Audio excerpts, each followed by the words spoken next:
Hello friend, कैसे हैं आप सब। आई होप कि आप सब अच्छे होंगे, आपके माता पिता भी अच्छे होंगे और आप लोग भी स्वस्थ होंगे और अच्छे से मन लगा के पढ़ाई कर रहे होंगे। तो क्या है, जैसा कि देखा जा रहा है, बिहार शिक्षक भर्ती आई हुई है। टीजीटी पीजीटी के लिए पोस्ट है। अगर आप चाहो तो अप्लाई कर सकते हो।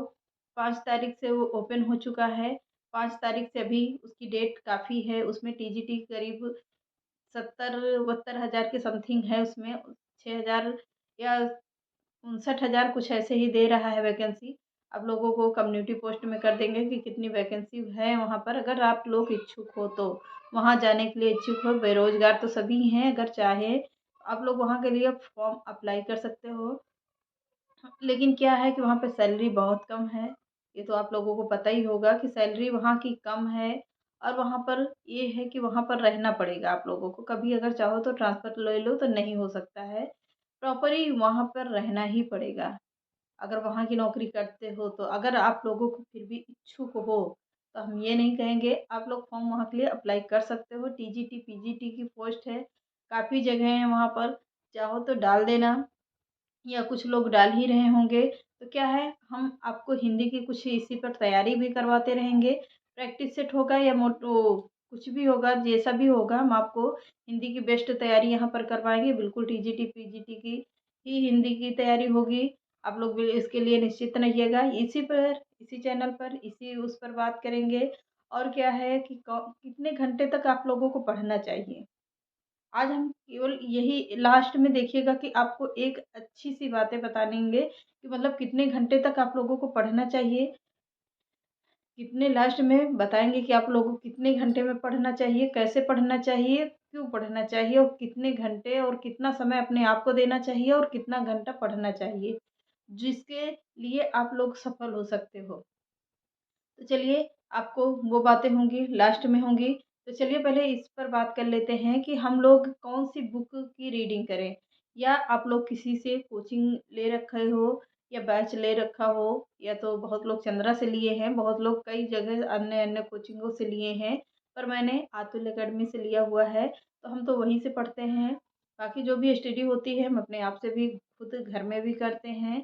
तो घर से भी करते हैं। कौन सी बुकें होता है, एक ले लीजिएगा हिंदी व्याकरण की सूचना परक, वासुदेव नंदन शरण अग्रवाल की बुक है। दिख रही होगी आप लोगों को, शायद उल्टा दिख रही हो तो फ्रंट कैमरा पर आप लोगों को ऐसे बता देंगे। एक बुक ये है, क्या है, वासुदेव नंदन शरण की हिंदी व्याकरण की किताब है, बेस्ट है। एक है सूचना परक की यूजीसी, इसमें भी है। सूचना परक की है हिंदी, किसकी है, उमेश तिवारी जी की बुक है। ये भी बुक अच्छी है, तो आप लोग इसको भी ले सकते हो। अगर इसमें प्रैक्टिस सेट बहुत दिए हुए हैं, इसमें देखिएगा कि आप लोगों को प्रैक्टिस सेट बहुत मिलेंगे और एक एक चीज़ों को बिल्कुल बताया गया है। इसमें सब कुछ काव्य धारा है, सब कुछ है इसी में। हम इससे ही ज़्यादातर तैयारी करते हैं। और कैसे पढ़ते हैं, बिल्कुल ये देखिएगा। बिल्कुल इसमें बहुत सारे प्रैक्टिस है, करीब हैं इसमें 3 हज़ार के समथिंग है। 3 हज़ार के समथिंग ही है इसमें। प्रैक्टिस सेट दिया हुआ है, सब कुछ है। इसको अच्छे से पढ़िएगा। एक एक राइटर दिया हुआ है। इसमें क्या है, प्रश्नोत्तर यहीं से चालू होता है। देखिएगा, यहाँ से चालू होता है प्रश्नोत्तर, दिख रहा होगा। प्रश्नोत्तर में काफ़ी प्रश्न दिया हुआ है, एक एक चीज़ है, इम्पोर्टेंट है। आप लोग चाहो तो ये बुक ले लेना, अगर अपने आप को प्रैक्टिस आंकना चाहते हो कि हम कितने में हैं। तो कितने में है, कितने पानी में हो, पहले पहले करके 300 पहले खंड पे तो दिया है। 379 पेज का, 79 पेज का है। फिर अब कितने घंटे तक अगर आप लोग पढ़ते हो तो एक हाइलाइटर आता है। आप लोग पढ़ते हैं टीजीटी की तो सभी को पता होगा कि हाइलाइटर कैसे होता है। तो कोई मतलब ऐसे लीजिएगा, बिल्कुल जो भी प्रश्न देखो कि हाँ ये अच्छा है, ये राइटर यहाँ से पूछा जा सकता है। या उसमें दिया रहता है प्रैक्टिस करते वक्त, कि उसमें दिया रहता है कि उसमें कितने कौन कौन से ईयर्स में वो प्रश्न पूछा गया है। उसको थोड़ा सा ज़्यादा याद करना, क्योंकि यहाँ पर टीजीटी का दायरा बहुत बड़ा होता है। साहित्य का दायरा इतना बड़ा है कि आप लोग अगर चाहो तो 2-2 3-3 साल यहाँ पर इलाहाबाद में लोग पड़े हुए रहते हैं पढ़ने के लिए। लेकिन हमारे पास उतना टाइम नहीं है, इसलिए आप लोग इतना अच्छे से पढ़िए, समझ के पढ़िए कि एक-एक चीज़ को अगर एक राइटर देता है तो उसके आगे पीछे की उसकी जीवनी सब कुछ याद कर लीजिए। उसको अच्छे से रीड कर लीजिए, बिल्कुल माइंड में बिठा कर पढ़िए कि हाँ, कितने से कहाँ से कौन-सा प्रश्न बन सकता है। एक-एक राइटर को अच्छे से क्लियर कर लेंगे, उनकी रचनाएँ क्या हैं, उनके उपन्यास क्या हैं, उनके मतलब पत्रिकाएँ क्या हैं, सबसे ज़्यादातर उनका उपनाम क्या होता है, वो कहाँ के थे, जन्म स्थान कहाँ, उन्होंने शिक्षा कहाँ ग्रहण की थी। तो टीजीटी में ऐसे ही प्रश्न पूछता है कि वो उन्होंने जैसे कि हजारी प्रसाद द्विवेदी जी को ले लो या तुलसीदास जी को ले लो, इन्होंने कौन-कौन सी रचनाएँ की है, कब किया है, किस ईयर्स में किया है, कहाँ पर रह कर किया है, तो ये सब ज़्यादातर पूछा जाता है। पीजीटी में तो उतना तो क्या होता है, पीजीटी का भी लेवल हाई होता है, बट लेकिन टीजीटी में ज़्यादा दायरा बड़ा होता है। टीजीटी और पीजीटी बिल्कुल सेम सेम है, जैसे कि यूजीसी नेट हो गया। यूजीसी नेट में भी ऐसे ही प्रश्न बनते हैं। तो आप लोग बिल्कुल एक राइटर जैसे पकड़िए कि एक राइटर पकड़ रहे हैं, दिन भर में अगर एक राइटर पकड़ कर उनको टारगेट बना के पढ़ रहे हैं, तो उनके आगे पीछे का उनका पूरी जीवनी अच्छे से क्लियर कर रहा है। सबसे ज़्यादा इम्पोर्टेंट होता है उनका उपनाम। अगर उपनाम याद कर लिया, उपनाम होता है, उनका जन्म पूछा जाता है, किस ईयर्स में कौन-सी रचनाएँ कब किया है, किस ईयर्स में किया है और कब करने आगे कौन-सी है, उनका अधूरा उपन्यास क्या है, उनकी अधूरी कविता कौन-सी है या उनके जो भी होता है सब कुछ उसी में पूछा जाता है।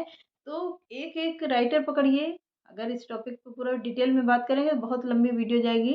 तो पूरी टॉपिक पे ना बात करते हुए जैसे कि कोई राइटर ले लेते हैं। राइटर में क्या होता है कि राइटर में बहुत सारे ऐसे-ऐसे राइटर पड़े हुए हैं, जिनका केवल उपनाम पूछ लेता है। जैसे कि हजारी प्रसाद द्विवेदी हो गए, सुमित्रा नंदन पंत हो गए, वासुदेव शरण नंदन अग्रवाल जी हो गए। इनके भी बहुत सारे हैं, राम आचार्य रामचंद्र शुक्ल हो गए। ऐसे-ऐसे राइटर यहाँ पर हमारे साहित्य में हैं कि जिनका तो कुछ मतलब जन्म स्थान नहीं पता है, जिन्होंने अधूरा उपन्यास किया है।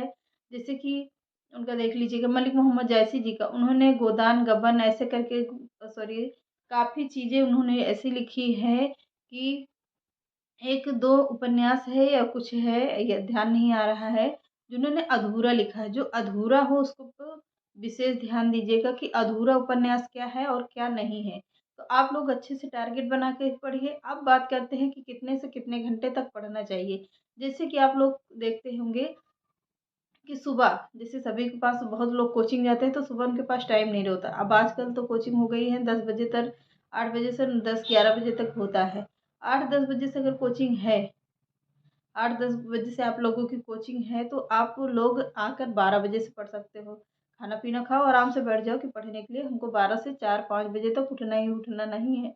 जैसे कि कुछ लोग हाउसवाइफ़ हैं या मतलब उन फैमिली से जुड़ी हुई हैं तो सुबह काम कर लीजिए, सुबह 5 बजे उठिए, फटाफट से काम कर लीजिए, 10 बजे फ्री हो जाइए।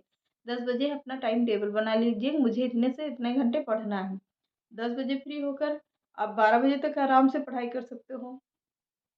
12 बजे पढ़ने के बाद आप लोग 1 घंटे फिर निकाल लीजिए अपने आप को खाना-पीना खाने के लिए, जो भी काम होता है 1 बजे से 2 बजे तक कर लीजिए। दो बा या तो 12 से 1 कर लीजिए, या तो 1 से 2 कर लीजिए, अपने अनुसार टाइम निकालिए। ज़रूर अपना टाइम टेबल ज़रूर बना के रखिए कि हमको इतने से इतना घंटा पढ़ना है और इतने से इतने घंटे में पूरा काम भी खत्म करना है। अगर फिर उसके बाद शाम को होता है तो थोड़ा-सा मतलब खाना-पीना जल्दी बना लीजिए। जल्दी बनाने के साथ-साथ क्या होता है कि जैसे आधा बना लीजिए, आधा बाद में बनाइए, लेकिन 9 साढ़े 9 बजे तक कोशिश करिए कि हर हाल में 9 साढ़े 9 बजे तक बच्चे हैं अगर तो उसमें तो थोड़ा टाइम हो जाता है, फिर भी 10 बजे से 12 बजे तक या साढ़े 12 बजे तक आप लोग आराम से पढ़ सकते हो। अगर जिनके पास बच्चे नहीं हैं, लड़के हैं तो वो 12 सुबह शाम को 9 बजे बैठ जाएँ या साढ़े 9 बज जाएँ, 12 साढ़े 12 बजे तक आराम से पढ़ जाएँ। टोटल मिलाकर कितने घंटा होता है? 10 घंटा होता है। 10 घंटा में क्या आप लोग कुछ नहीं तैयार कर सकते हैं? देखा जाए तो 10 घंटा बहुत होता है। 10 घंटे में तो काफ़ी चीज़ें तैयार हो जाएँगी। तो अगर एक-एक राइटर को भी रटेंगे तो 10 घंटा में पढ़ने के लिए बहुत टाइम होता है। 10 घंटा अच्छे से पढ़ाई कर डालिए।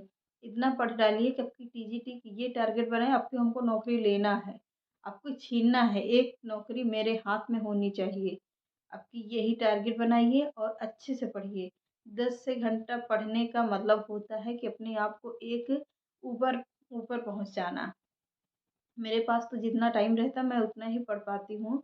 मेरे भी पास बहुत टाइम होता है, ऐसा मैं भी करती हूँ कि 10 घंटे तक कोशिश करती हूँ कि ज़्यादा हो जाए बट कम ना हो, क्योंकि पेपर कभी भी वैकेंसी आ सकती है, या पेपर हो या ना हो, वैकेंसी लगी हो या ना हो। लेकिन एक टाइम टेबल बना लीजिए कि हमको इतने से इतने घंटे पढ़ना है, इतने से इतने घंटा पूरा काम करना है, और इतना अगर टाइम टेबल बना लेते हैं तो इसमें आप लोगों को बहुत चीज़ें आसानी हो जाती है कि हाँ कितने घंटे और कैसे पढ़ना है। तो चलिए मिलते हैं नेक्स्ट वीडियो में। चैनल पसंद आता है लाइक सब्सक्राइब एंड शेयर कर दीजिएगा। नमस्कार।